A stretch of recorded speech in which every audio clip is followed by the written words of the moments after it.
Sometimes, when I look back, it seems like it was only yesterday that she left me, and sometimes it feels like lifetimes. Gwen Stacy was the woman. No, the girl. I forget how young she was when it happened.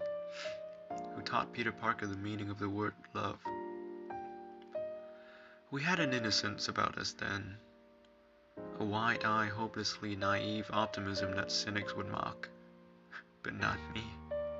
Not me. Am I just coloring the past? I wonder.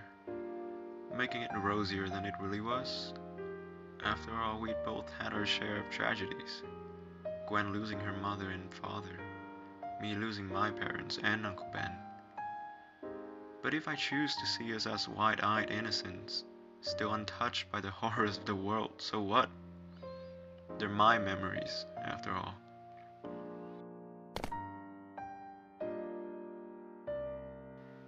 Memories, how accurate are they? How much of what we cling to about the past is illusion wrapped around delusion wrapped around a lie? Maybe everything I'm relating to is just smoke and mirrors. The details completely wrong. Maybe all our lives have no more substance than a dream. But one thing I know for sure, the love at the heart of the dream, that's real. It was just another night, just another date. And I was late, as usual. But Gwendy didn't seem to mind. I don't think she ever looked more stunning than she did at the moment she opened that door. The distortions of memory again? Perhaps. It's possible that I didn't pay any attention to how she looked that night. Possible that I was lost in my own head, worrying about schoolwork and bills, Aunt May's health and Spider-Man's troubles. But I hope not. When she went upstairs to fix her hair, which, as usual, didn't need any fixing, the painting on the wall caught my eye. The portrait of Gwen's dad, George Stacy. And for an instant I felt an awful dread run through me. Looking back, it'd be easier to say that I was having a premonition, a psychic hint of the terrible things to come. But considering all the loss I'd experienced in my life, I don't think I was gazing into the future. I was remembering the past.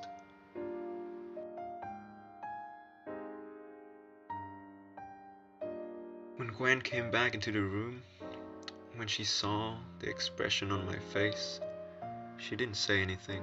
She didn't have to. With us, words didn't matter.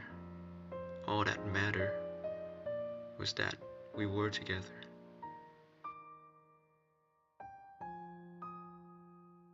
Funny, I have no recollection of what we saw that night. But if I think about it, I can still conjure up the smell of Gwen's perfume, the pressure of her hand in mine, the soft kisses she'd pepper me with at unexpected moments. Now there's a chance, and I have to admit, that she wasn't even wearing any perfume that night. It could be that we weren't as cozy and blissful as I recall. Maybe I'm taking the entirety of our relationship and projecting it onto that one night. And why shouldn't I? It was, after all, our last night together. The next day I'd be off to Canada for a photo shoot, and within 24 hours of my return, Gwen would be dead.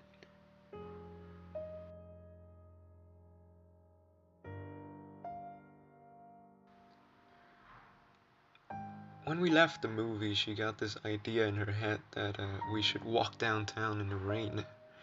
It'd be so romantic, she said. I thought it was a terrible idea. What's so romantic about getting soaked to the skin? I asked. Come on, I've got a few extra bucks that I pried out of Jameson, so let's take a cab. She was crushed. I realize that now. Let's be honest, I realized it then. That's not easy to admit, but it's the truth.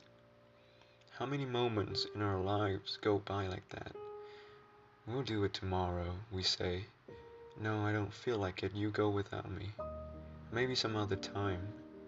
But those tomorrows we take for granted don't always come.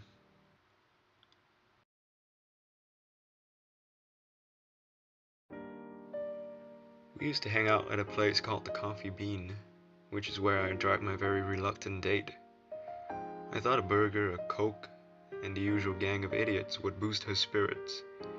It usually did, no matter what was bothering her. Not that night. The others sensed Gwen's mood.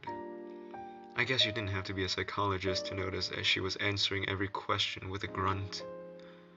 And to their turn of credit, everyone bent over backwards trying to cheer her up.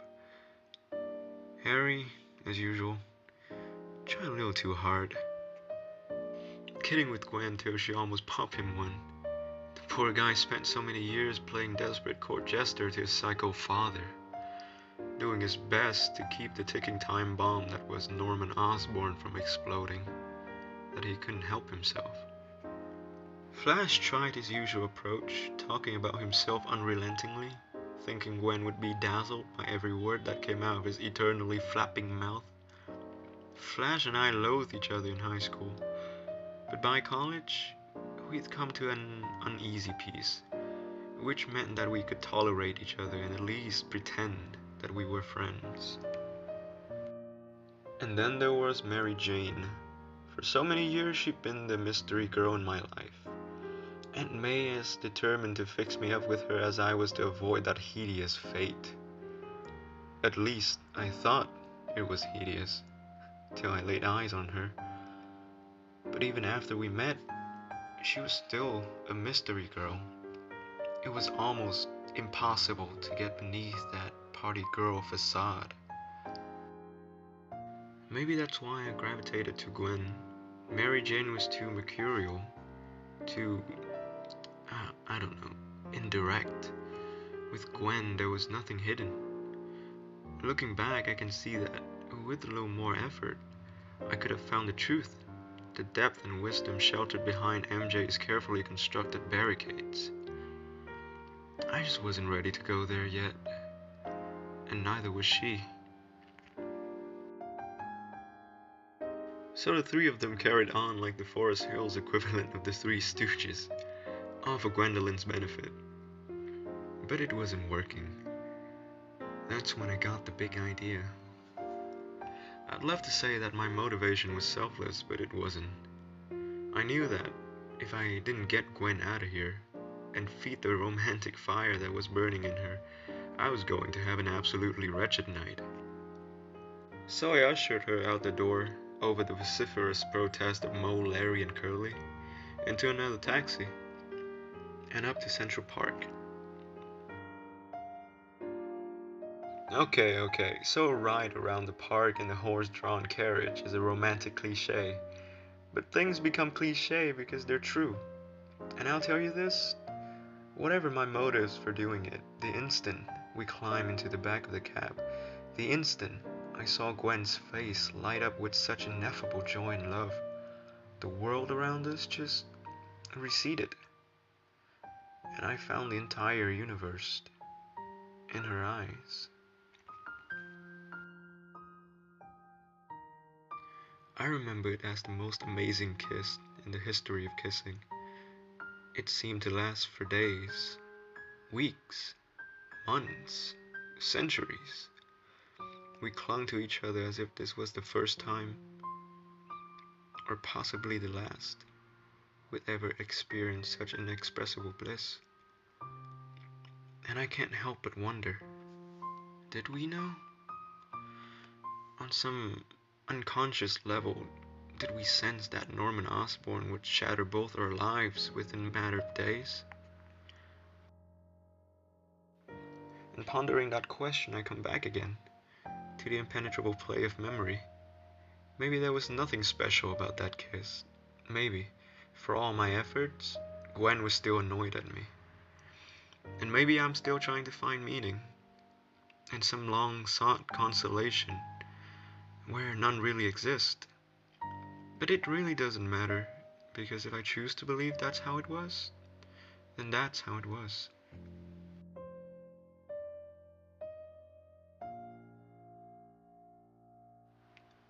And that's how I'll always remember Gwen Stacy.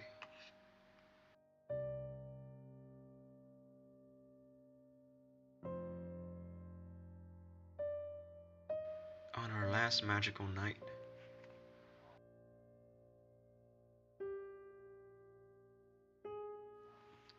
If nothing else, life, whether it's tragic or joyful, heartbreaking or absurd, is always surprising. For all our desperate strategies, we never really know what's going to happen next. Yet I can't help but ask, if Gwen had lived, would we have stayed together? Or would we have grown apart as we grew older, found other paths, other partners? And is there even any use in wondering? All I know for certain is that no one can take away what Gwen and I shared. Not the joy that I'll cherish forever, not the grief that I'll carry with me just as long. For every moment together was a priceless gift. And as time passes, I see that the greatest gift Gwen gave me in her short time on this earth was the courage to love. If I hadn't known her, opened my heart to her, I would have been a far lesser man, and I would never have been able to climb over those carefully constructed barricades and into Mary Jane's arms. I like to think that Gwen, wherever she is right now, is happy about that. Correction, I don't think she is. I know it.